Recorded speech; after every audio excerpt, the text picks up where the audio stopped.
que c'est bon. Euh, voilà.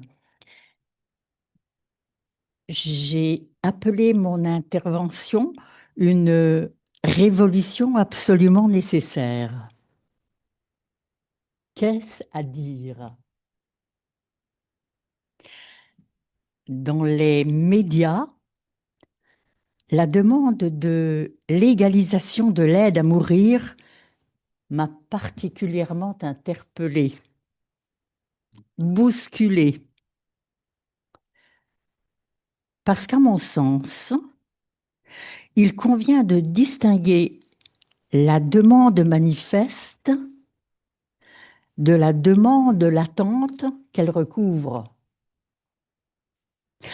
La demande manifeste d'aide à mourir vient dire l'effroi du patient qui est désemparé et qui ne sait plus où ça va. La demande latente est un appel à l'aide envers et contre tout, même quand la science n'a plus de solution à proposer.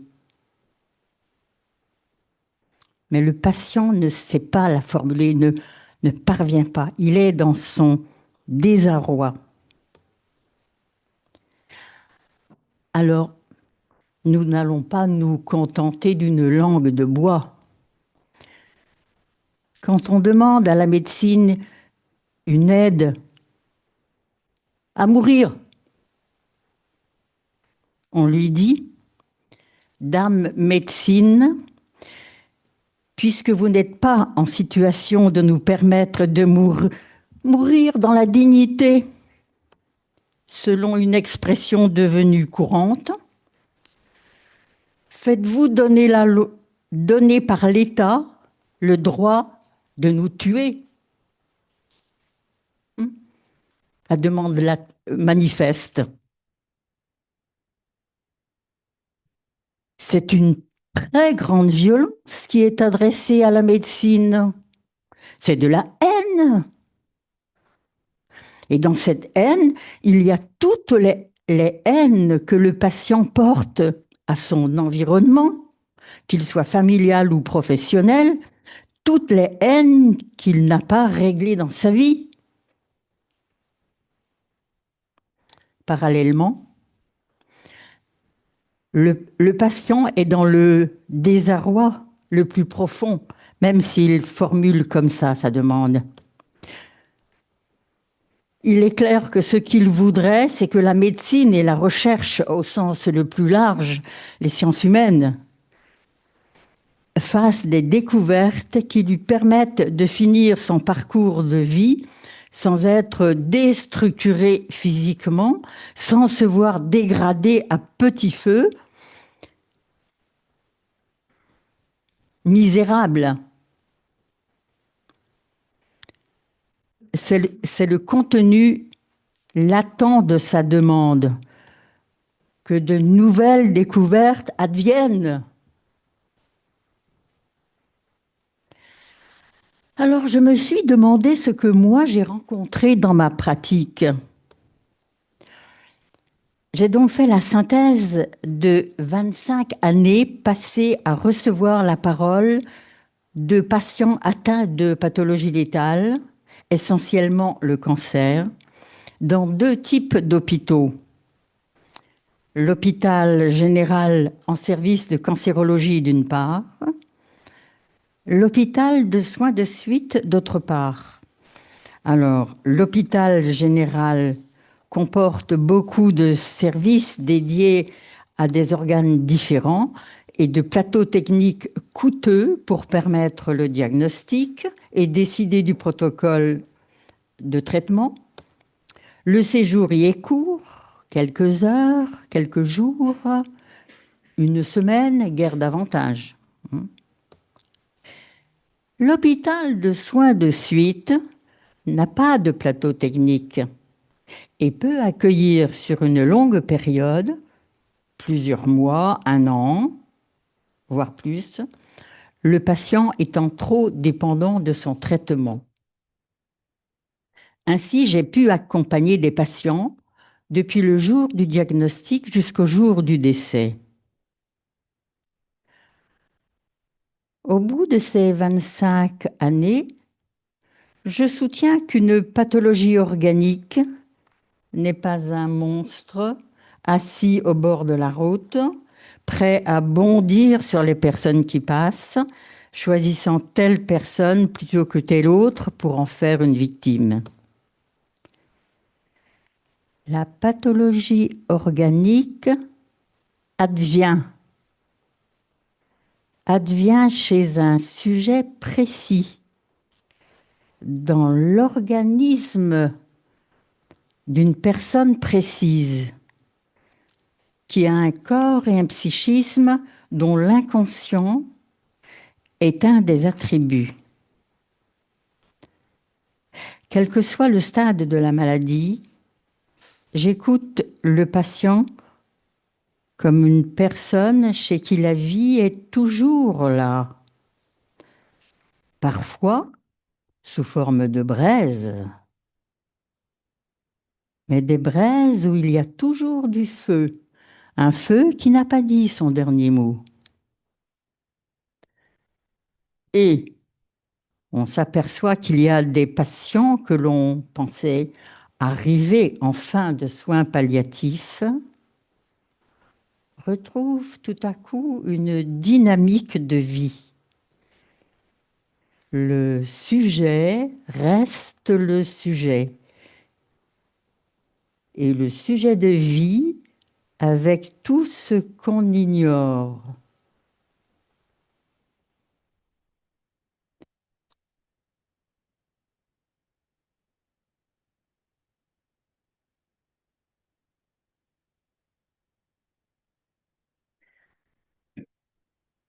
Face à la maladie, à l'hôpital, je dirais que j'ai noté 3 positions chez les patients que j'ai rencontrés.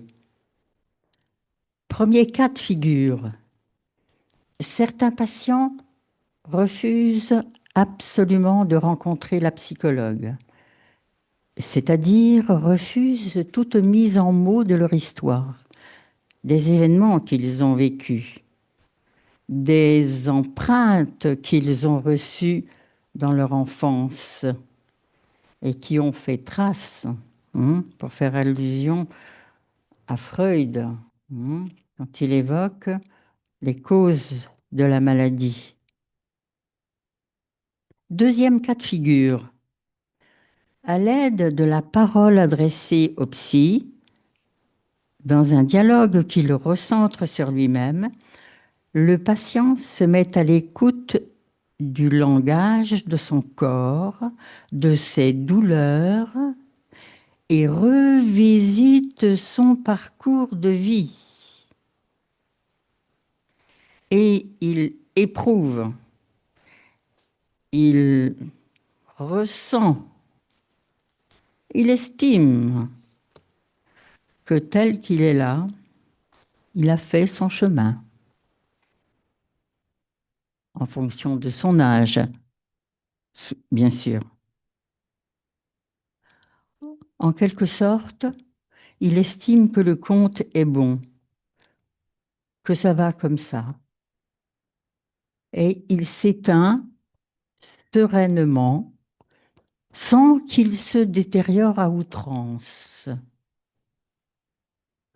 sans que son corps se désorganise à outrance. Il s'éteint naturellement, ses douleurs physiques étant neutralisées par les soins palliatifs, bien sûr. Beaucoup de patients en soins palliatifs, en effet, font ce parcours. Troisième cas de figure, le patient accepte le dialogue avec le psy. De ce fait, comme le précédent, il se recentre sur lui-même et se met à l'écoute des mots de son corps, du langage spécifique de son corps et il se demande ce que son corps est en train de lui dire. Qu'est-ce qui se passe dans sa vie puisque cette maladie surgit alors que tout en semblait aller bien? Qu'est-ce qu'il n'a pas vu venir? Ce patient-là retrouve en lui ses appétences profondes. Il les reconnaît et les soutient comme il ne l'avait jamais fait auparavant. Inconsciemment, au fil des paroles qu'il exprime, il modifie sa position dans sa structure psychique. Il modifie son rapport au monde. Le processus pathologique s'arrête et il peut reprendre le cours de sa vie. La tumeur ne disparaît pas, par exemple, mais elle cesse de progresser. Le processus pathologique s'arrête, tout en maintenant évidemment la thérapeutique médicale, qu'il est hors de question de lâcher. Alors, je voudrais évoquer quelques cas cliniques qui me paraissent plus évocateurs que tout commentaire. Alors, un premier cas clinique dans le service de cancérologie de l'hôpital général. Tous les 15 jours, j'animais un groupe de parole avec une dizaine de patients. Parmi eux, Amélie, jeune femme de 30 ans, suivie pour un cancer du sein. Au bout de quelques semaines, Amélie ne vient plus au groupe de parole. Mais 10 mois plus tard, elle réapparaît. Son cancer du sein est en rémission. Avec une timidité certaine, elle dit ceci: je n'ose pas trop vous le dire, mais depuis que je ne viens plus au groupe de parole, je fais une psychothérapie. Eh bien, avant, je vivais comme on m'avait appris à vivre. Je faisais comme on me disait de faire. Maintenant, je prends le risque d'exister. Je suis moi. Mon cancer est la chance de ma vie. Naturellement, j'entends que son cancer lui signifie que jusque-là, elle n'était pas dans le déploiement de sa vérité psycho-émotionnelle. Elle ne vivait pas vraiment.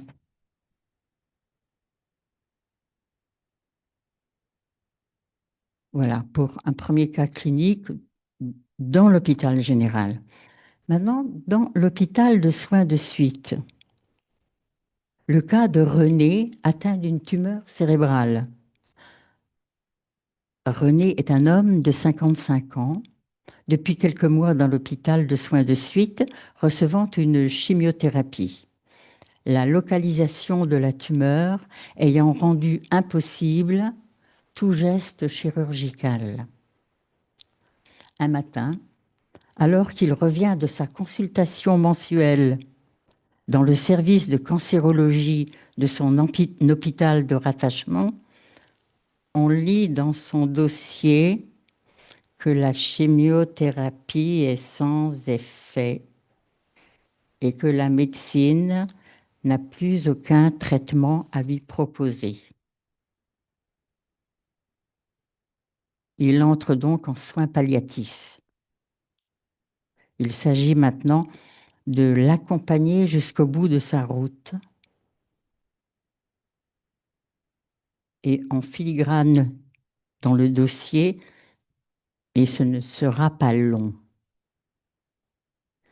Le médecin de l'hôpital de soins de suite, qui est convaincu de l'aide apportée par l'écoute psychique, lui dit énergiquement de reprendre les entretiens qu'il a interrompus avec la psychologue. René s'y prête et je lui donne un cadre précis. Mon bureau, tel jour, telle heure, une fois par semaine, régularité très ferme. Je connais assez bien le patient. Il reçoit des visites de son entourage familial. Et selon son frère cadet, il est le fils préféré de leur mère. René soutient le rythme des séances. Il s'exprime. Nous sommes dans un hôpital de soins de suite. L'été passe sans que son état de santé se dégrade. L'automne passe, l'hiver passe. Un matin, alors que sortant de la chambre d'une patiente, je suis en train de me rendre à mon bureau, au bout du couloir, j'aperçois à l'autre bout René assis près de la porte. À mon approche, il me dit sur un ton réprobateur, « Madame, il y a 10 minutes que je vous attends. » Le transfert positif aidant, il y a une pointe d'humour taquin dans cette phrase.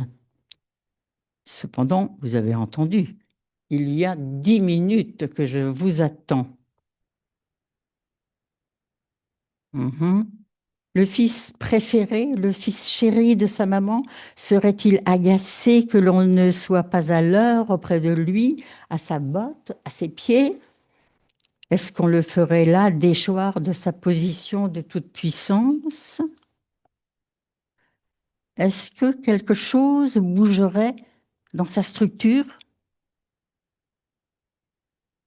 Quoi qu'il en soit, nous continuons. Et cette situation d'attente se produira à plusieurs reprises.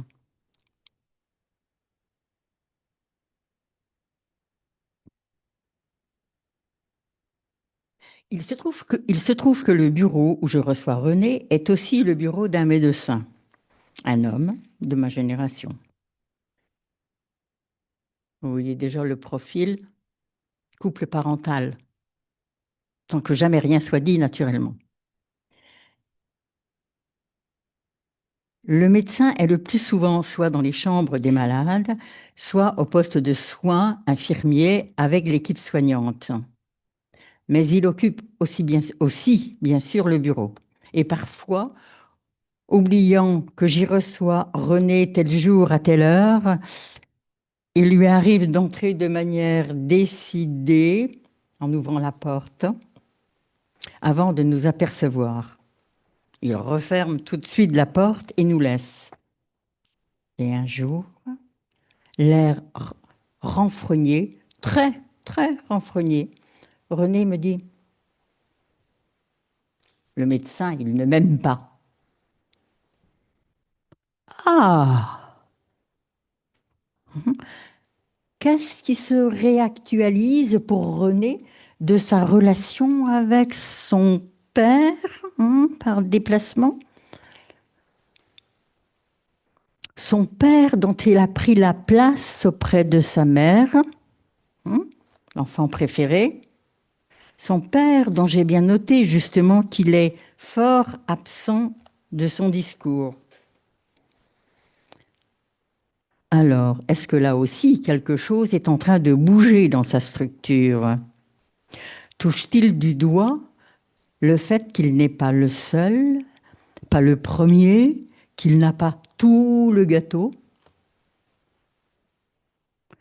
Son arrimage au monde est-il en train de bouger? Lui, le favori, le préféré, le tout-puissant. Nous continuons. Le printemps passe, l'été passe. Voilà plus de 18 mois que René est là. Son état ne se dégrade pas. La tumeur cérébrale semble stationnaire. Le médecin chef de service commence à se demander ce que nous allons pouvoir faire, car nous sommes dans un hôpital de soins de suite, pas dans un établissement de vie au quotidien. Or, il se trouve qu'à ce moment-là, au cours d'une séance, René me dise: je m'ennuie chez vous, je veux rentrer chez moi. On écoute très attentivement cette déclaration et le médecin décide de le laisser rentrer chez lui. Bien évidemment, bilan de sa situation, environnement affectif, appartement, ressources financières, encadrement médical au domicile, vie sociale.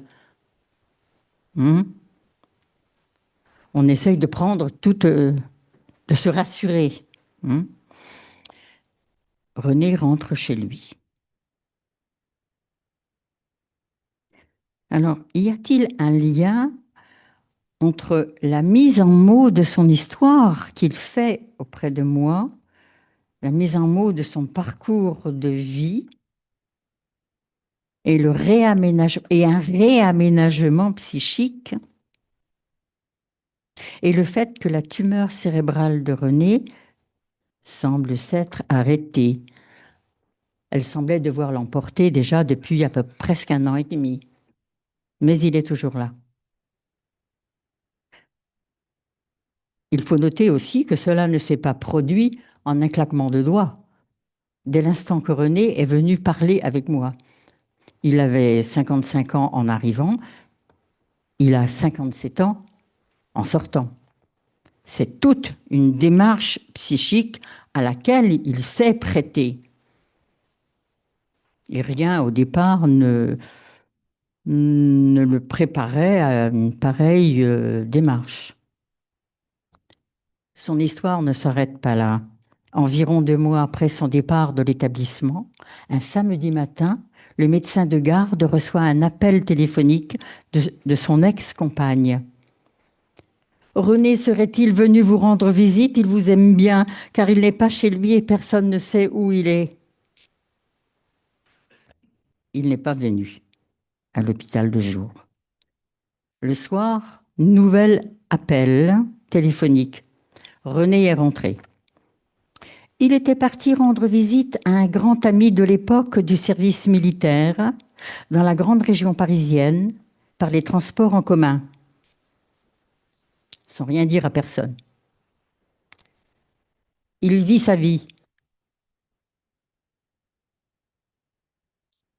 Naturellement, à part moi, je note avec intérêt que René s'est trouvé le désir et la force de renouer avec la dynamique pulsionnelle de ses 20 ans.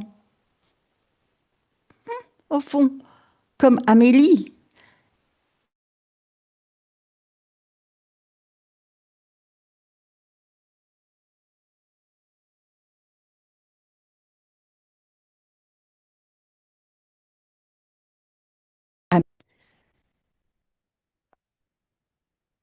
Voilà.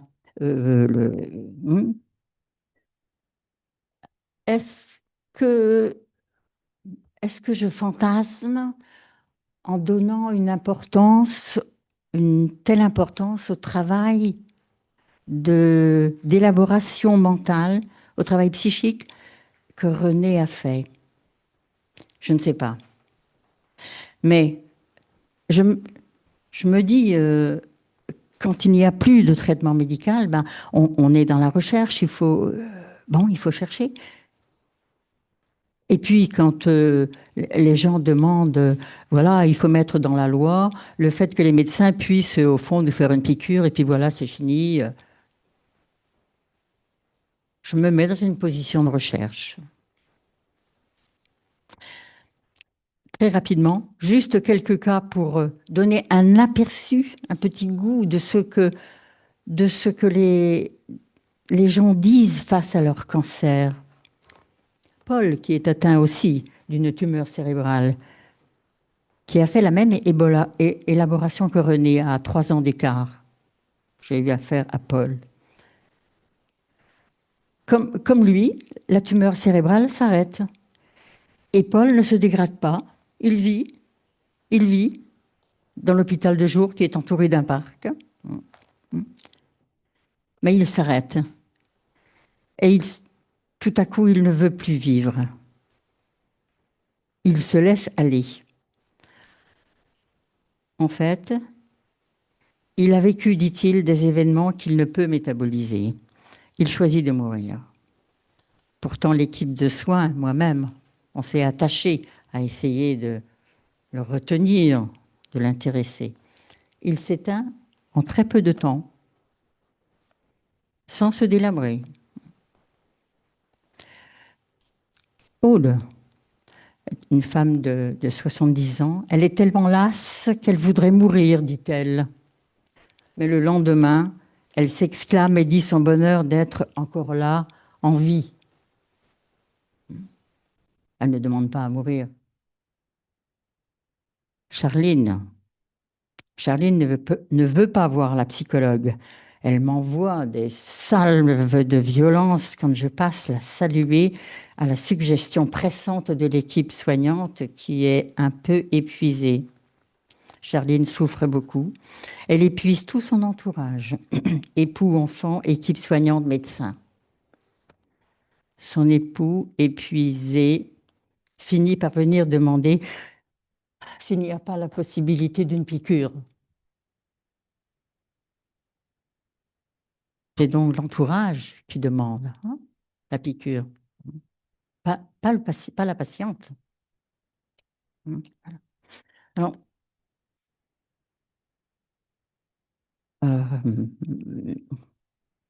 je me perds dans mes feuilles. Pardon. Voilà. Alors, en conclusion, une révolution absolument nécessaire. Il me semble que toute pathologie organique devrait avoir la possibilité de s'accompagner d'une réflexion du patient sur sa vie, par une mise en mots de ce que son corps est en train de lui dire avec ses mots MAUX. Quand le corps est malade, on court chez son médecin et on ne doit jamais le lâcher, mais suivre son protocole. Mais aussi, on devrait prendre contact avec un psy dès le diagnostic, tout de suite, sans attendre aucun délai. C'est cela la révolution. Car répondre à la demande manifeste par un texte de loi sur l'aide à mourir serait, à mon sens, une erreur scientifique, parce que la demande n'est pas là. Le patient s'éteint quand il est prêt à s'éteindre. Voilà.